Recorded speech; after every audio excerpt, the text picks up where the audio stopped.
Fala galerinha do bem, como é que vocês estão? Tudo na paz? Tranquilo? Agora eu vou trazer um vídeo aqui para falar um pouquinho de algumas coisas que a gente acaba não falando, mas eu acho muito importante. Como está aí no título, nós vamos falar um pouquinho sobre essa questão do DI em relação aí ao produto final aí que é vendido aí pro consumidor final. Aí nesse caso aqui tá utilizando pano de fundo aí motor de 12 Nm, meu amigo Elton, e foi enviado lá pro Rick Manzuki, né, fazendo uma manutenção nele. Ele tá usando aí o motor da Polycom, tá usando o suporte, são fabricados pela WGF. Esse aro Sparco aí, um aro que ele vai fazer ali a questão de botões e tudo mais, tá? E aí em cima disso eu quero falar um pouquinho dessa questão das diferenças e vou focar principalmente os prós e os contras do DIY, né? Perguntam muito isso. Ah, mas se eu montar um DIY, ele vai ser igual? Vai ser pior? Vou ter um resultado como teria se eu comprasse empresa XYZ? Algumas coisas têm que ser levadas em consideração aqui, tá? A primeira coisa que a gente tem que levar em consideração é que você nunca pode comparar diretamente essa questão. Por uma coisa muito básica, por exemplo, quando eu monto um DY em os meus motores, o limite impõe um eu. Tem um limite imposto pela empresa. Eu põe meu limite. Aí você vai falar assim, Matt, mas que limite é esse? Por exemplo, se eu quiser usar 100% de 100% que o meu motor oferece, indiferente se ele vai ficar quente ou não, eu faço isso porque eu montei, tá? Aí o risco é todo meu. Isso pode ser tanto uma vantagem como uma enorme desvantagem. Depende do que você coloca ali. Motores, por exemplo, na maioria dos motores utilizados aí pelas empresas, ou não todas, mas principalmente as marcas mais, digamos assim, mais conceituadas aí, mas são motores dimensionados para algum propósito, né? Então não é um motor exatamente ali com todo o potencial dele. E não haveria necessidade também. Esses motores são extremamente eficientes, né? Então, o que acontece? Você tem motores muito eficientes, você consegue muito pouco ter um resultado muito bom. Mas uma empresa, ela tem um know-how e uma capacidade, além de fazer esse dimensionamento, fazer essa questão de custo, de gerenciar tudo isso, ela tem uma outra capacidade muito legal de fazer um acabamento que nós não teríamos ou não faríamos, até porque não é muito o nosso foco. Eu pensando no DIY, claro, você consegue fazer um acabamento legal. Se você olhar, por exemplo, o que eu trago, né, aí de 10 que eu trouxe aí no meu outro vídeo, você vai ver que o suporte é bem acabadinho, você vai ver que a flange é de alumínio. Esses detalhes, por quê? Porque eu achei o ponto de usinagem para fazer, achei quem possa fazer, né, você consegue fazer muito bem. Mas, por exemplo, se você quer colocar numa carcaça mais estilizada, uma carcaça mais assim, com design diferenciado, vai ficar caro. Você vai começar a gastar um pouquinho, vai começar a ir aí além de um gasto grande. Eu não sei se isso é tão vantajoso, eu não sei se isso valeria a pena para ti. De repente vale mais a pena já comprar pronto, tá? A ideia principal do DIY, na minha visão, na minha concepção, é focar numa coisa chamada custo-benefício, que é uma coisa que eu prezo e gosto. O custo-benefício, ele te proporciona a possibilidade de você ter um produto a um custo, vamos pôr como justo, tá? Porque barato não é, mas um custo mais ideal para aquela tua proposta, né? Entregando uma qualidade, uma potência baseado naquilo que você acredita que é o suficiente para você. Entendeu? Se vocês conseguiram, assim, pegar essa temática, exatamente isso. Então, por exemplo, eu quero ter um equipamento com X newtonmetros e que me entregue a um custo Y. Eu fiz aqui, eu não sei se vocês viram no vídeo que eu fiz, custo-benefício dos equipamentos, né? Tem aí no canal, você pode procurar que tem aí. Só que essa vantagem ela pode se tornar uma coisa até ruim, dependendo de como você olha isso, tá? Então eu vou pontuar aqui, por exemplo, os prós, contras do DIY. E aí eu vou falar uma questão um pouquinho de custo e se vale realmente a pena, tá? É claro que cada um vai ter que tirar suas próprias conclusões e saber se vale a pena ou não. Mas, galera, antes eu queria pedir, se você gosta do conteúdo que eu faço, se você acredita que o que eu trago no canal é um benefício para você, para todo mundo que passa por aqui, se inscreva no canal, dê um joinha e compartilhe com os amigos, tá bom? Isso aí vai me ajudar bastante aqui no canal. Então vamos lá, galera. Prós, contra de você montar, você ter, ou de você aventurar-se em DIY. Primeiro, a customização. Você pode escolher exatamente como a sua configuração se comporta e quais partes você deseja usar. Isso é muito bom. E se você quiser fazer igual eu gosto deles, nuggets, né? Sempre aberto ali, sem nada, beleza. Mas se você quer colocar, sei lá, fazer uma caixa, uma carcaça, você também pode. Você vai aumentar o custo? Provavelmente. Mas você pode fazer uma caixa super estilizada. Bem, cada um. Custo. Embora pareça barato, tá? Esse tipo de projeto, né? Ele permite que você construa um sistema de acionamento da forma que você quer. Entendeu? E o nível desse trabalho todo é muito parelho, se às vezes não até melhor, que fabricados. Porque não está sendo fabricado em série, né? É algo muito que você foca ali quais coisas são interessantes para você. Outra coisa, adaptabilidade. Você pode, cara, adaptar o que você quiser. Eu posso ter um aro, 2, 3, 20 de várias marcas, modelos, ideias. Por isso que é tão interessante. Eu fico preso a isso ou aquilo. Eu sou livre. E é uma coisa que eu gosto bastante. Detalhe do force feedback. Esse aqui é o que pega, né? Esse detalhe ele pode ser até mais acentuado que, por exemplo, de alguma empresa. Você pode. Porque se você pegar qualquer equipamento que a empresa, ele existe um limite inato ali, tá? Existe uma limitação. Eu posso, por exemplo, não ter limitação nenhuma, nem de potência, nem de como ter essa potência. Ou seja, a fonte, eu posso trabalhar como eu bem quer. Tá? Essas são, para mim, os prós mais top para eu pensar em DIY. Mas aí também eu tenho que ser realista para vocês, e essa parte dessa realidade, né? Ser realista, eu vou falar baseado na minha experiência. Qual é o meu limite em cima de DIY? Eletrônica. Por mais que eu entenda, ou saiba, entenda não, mas saiba que eu preciso para montar, comprar um STM32 modelo X.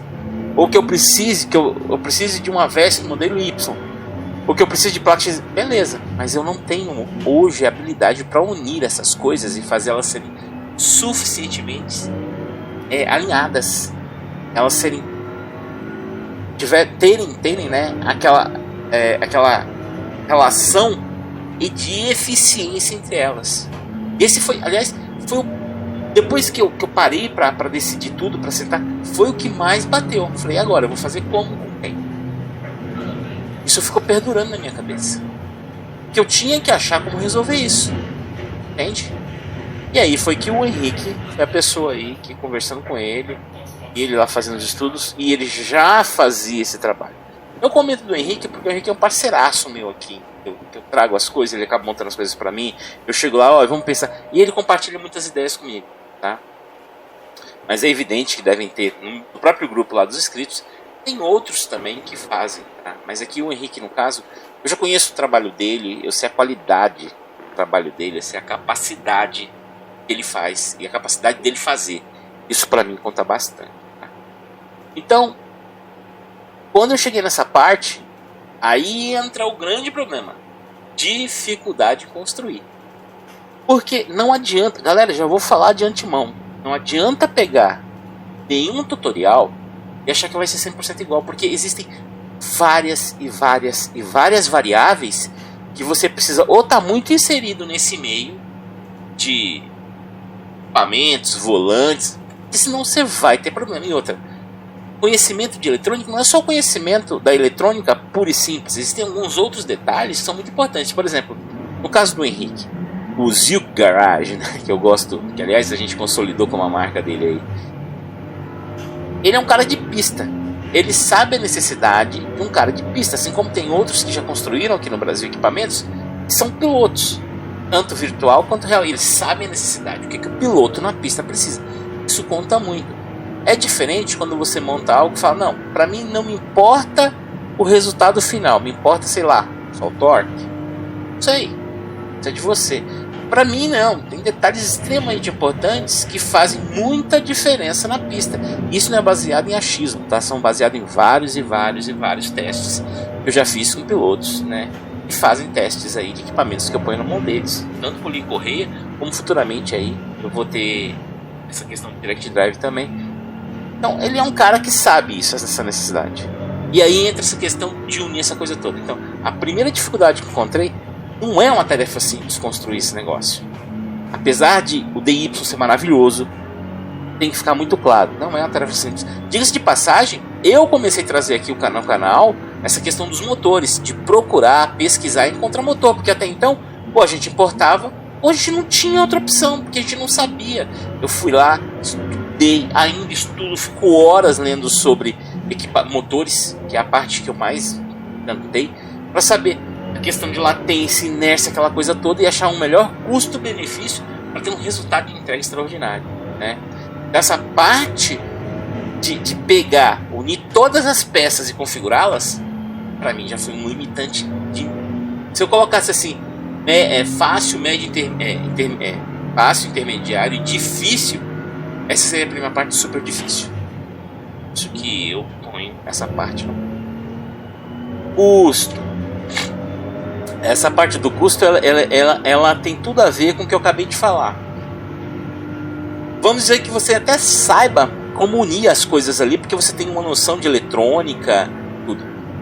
Mas se você não tiver a habilidade, se você não trabalha assim continuamente ou diariamente com isso, há um grande risco de você queimar partes caras e importantes. E eu já vi isso.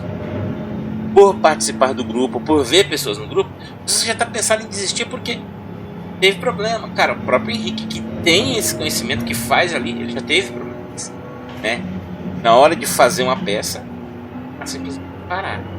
E aí é o seguinte, por exemplo, uma controladora como a VESC, ela não custa R$10.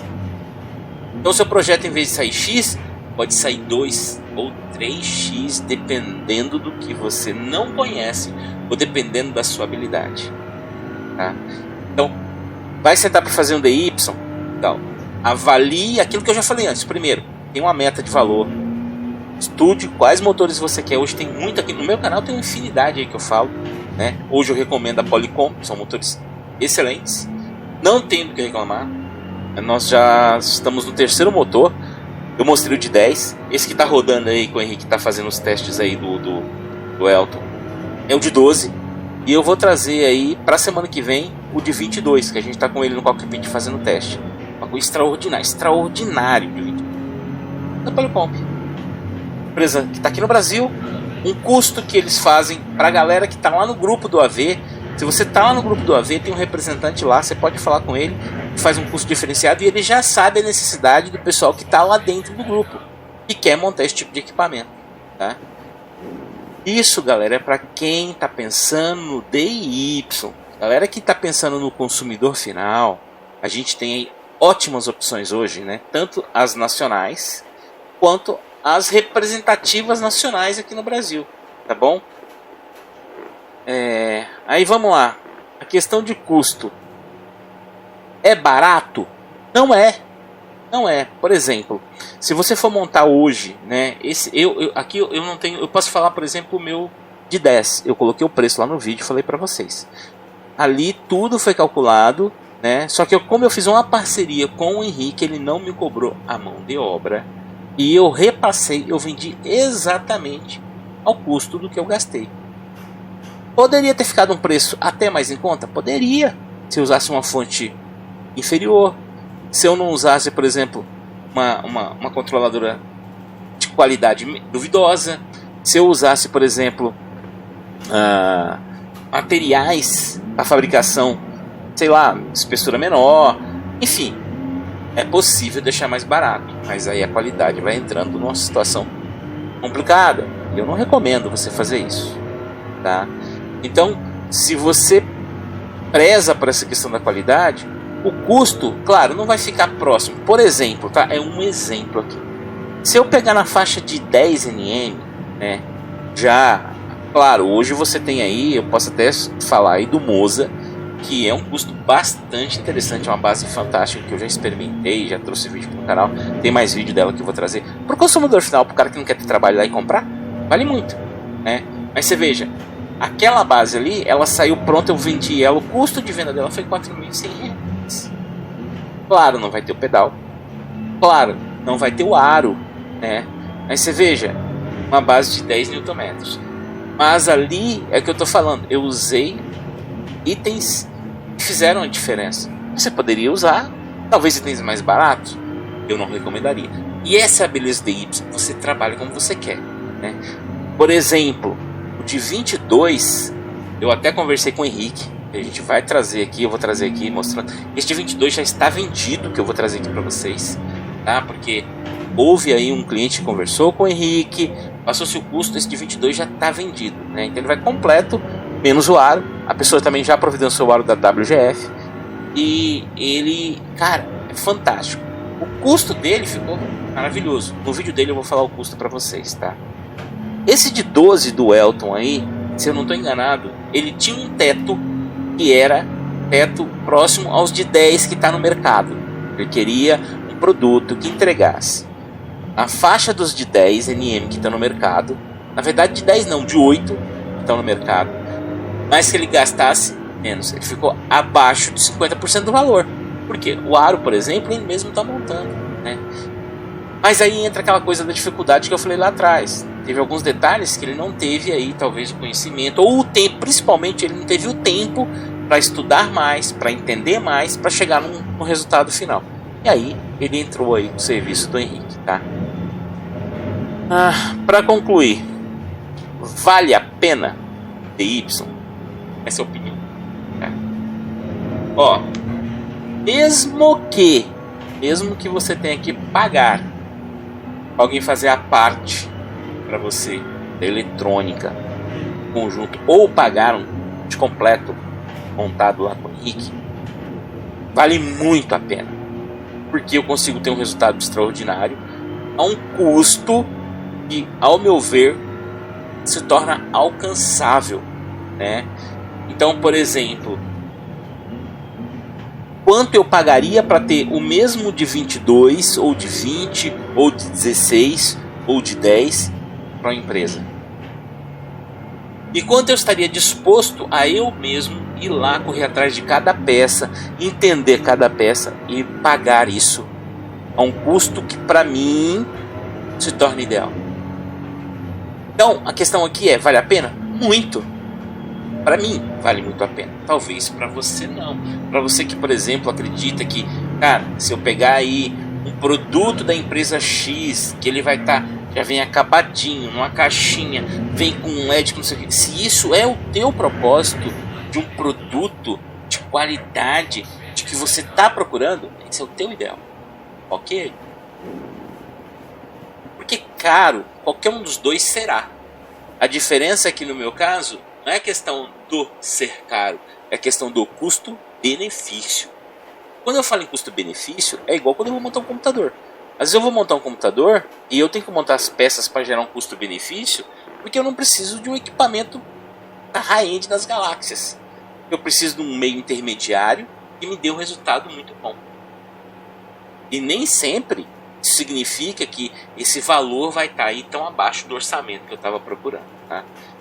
Então, para você que está assistindo esse vídeo, para você que está entendendo o que é DIY, para você que está aí produzindo o teu DIY, se você consegue produzir, tem todas essas habilidades, cara, testado, você já vai ficar muito abaixo aí de um custo Talvez não barato, mas abaixo de um custo comercial, por assim dizer. Mas hoje tem a galera que tem entendimento disso, inclusive no grupo tem o próprio Zouk Garage, você pode conversar com ele, ou mesmo comigo eu posso passar também para ele, e você tem um resultado muito bom. E por que eu faço questão de falar isso, cara? Para eu ter os meus Direct Drive hoje, eu tive que ter esse caminho. Eu sempre falo pro meu canal, eu não vou trazer aquilo que não foi experiência minha, ou aquilo que eu não tenha tido a experiência, tá? E para mim a experiência de produzir foi isso. Valeu a pena? Cara, eu tenho hoje 2 Direct Drives com que eu gastei, eu não compraria um, mesmo pagando o serviço de mão de obra do Henrique. Para mim valeu muito a pena, valeu muito a pena. Essa é a questão de custo, vale a pena. É a questão de entrega, Edson.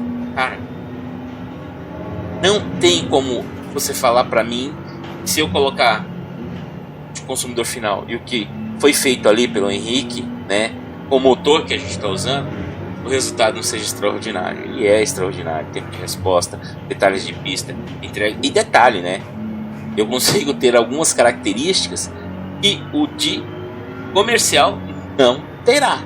Não terá com certeza absoluta, tá? Então, esse vídeo é mais para te deixar as claras. Eu acho que isso é muito importante. Vale a pena? Vale. Mas para quem é? Para quem já pensa, para quem já tem essa ideia, essa vontade de liberdade. Eu acho que essa é a palavra principal para mim em relação ao DY. É a liberdade de escolha. De quanto eu vou usar de potência, de que qualidade da fonte eu vou colocar, quais aros eu vou usar, se eu vou usar um aro XYZ, tirando isso, cara, o resultado com certeza não vai ser diferente, tá? No mínimo, igual, tá bom? Então é isso, galerinha. Queria deixar esse vídeo aí para esclarecer. E se você tiver alguma dúvida, tem um grupo lá dos inscritos, a galera tem falado bastante lá sobre TI. Hoje eu não trouxe quase nada mais sobre polir e correia. Depois eu quero fazer um vídeo muito específico dos polir e correia. Muita gente ainda me pergunta. Polir e correia, na minha opinião, só vale a pena se o custo dele ficar muito... Aí tem que ser a questão de custo, tá? Muito abaixo de um custo de você montar um equipamento desse, por exemplo, tá? Ou comprar um equipamento já aí de consumidor final e, né, seja algo tão absurdamente diferente, né? Então, para fechar, pensa assim: consigo ficar num custo abaixo do comercial? Consegue. Mas eu consigo ficar dentro desse custo abaixo com qualidade?